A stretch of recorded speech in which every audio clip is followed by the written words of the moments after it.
একদিন গ্রামের শেষ মাথায় একটা বড় আম গাছের ডালে এসে বসল এক সাদা কবুতর। তার চোখে ছিল ক্লান্তি, আর গাছের ছায়ায় যেন সে খুঁজে পেল একটু শান্তি। আম গাছ হেসে বলল, এসো বন্ধু, আমার ছায়ায় বিশ্রাম নাও। দিন দিন কবুতর আর আম গাছের মধ্যে গড়ে ওঠে এক অদ্ভুত বন্ধুত্ব। প্রতিদিন কবুতর আসত, গল্প করত, গান গাইত ডালে বসে। গাছও দিত তাকে ঠান্ডা ছায়া আর মিষ্টি আমের ঘ্রাণ। তারা ছিল একে অপরের একান্ত আপন। এক রাতে হঠাৎ করে শুরু হলো এক ভয়ঙ্কর ঝড়। বাতাসে উড়ে যাচ্ছিল গাছের পাতা, কাঁপছিল চারদিক। কবুতরটা ভয় পেয়ে গাছের গায়ে লেগে বসে রইল। তখন আম গাছ তার ডাল দিয়ে কবুতরকে আগলে রাখল, ঠিক মায়ের মতো।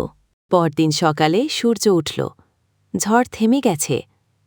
গাছের পাতায় জমে থাকা শিশিরে ঝকঝক করছে আলো। পাখিটা আবার ডালে বসে মুখ তুলে হাসছে তার বন্ধুর দিকে। পেছনে রংধনু, আর সামনে প্রকৃতি আর ভালোবাসার এক নীরব সাক্ষী।